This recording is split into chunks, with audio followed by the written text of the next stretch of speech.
Շնորհակալ եմ մեծարգո վարչապետ, հարգելի գործընկերներ, ձեր քննարկմանն եմ ներկայացնում Հայաստանի Հանրապետության 2025 թվականի պետական բյուջեի մասին օրենքում եւ Հայաստանի Հանրապետության կառավարության 2024 թվականի դեկտեմբերի 27-ի համար 2060 որոշման մեջ փոփոխություններ եւ լրացումներ կատարելու մասին կառավարության որոշման նախագիծը, որով նախատեսում ենք պետական բյուջեից 13.8 միլիարդ դրամի վերաբաշխում կատարել եւ դա ուղղել հետեւյալ տրանսպորտային օբյեկտների, ճանապարհների հիմնանորոգմանը, նորոգման ու կառուցման աշխատանքները ֆինանսավորելու, ինչպես նաեւ դրանց նկատմամբ տեխնիկական եւ հեղինակային հսկողության ծառայությունների մատուցման, նախագծանախաշվային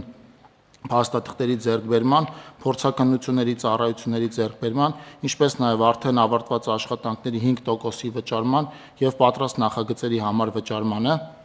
Պարոն վարչապետ, պիտի ասեմ, որ նախագծով նախատեսված ընդհանուր հիմնանորոգվող ճանապարհների երկարությունը 8 կիլոմետր է, որից միջպետական նշանակության է 16.1 կիլոմետր,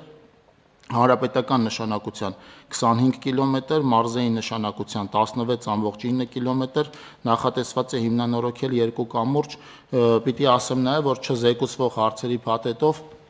2.3 միլիարդ դրամի ուրեմն վերաբաշխում են կատարել, դա էլ ուղղվել է ամբողջությամբ միջին նորոգման աշխատանքները ֆինանսավորելուն, խնդրում եմ հաստատել։ Չմոռանաք հավանել տեսանյութը եւ բաժանորդագրվել Civic AM-ի YouTube-յան էջին։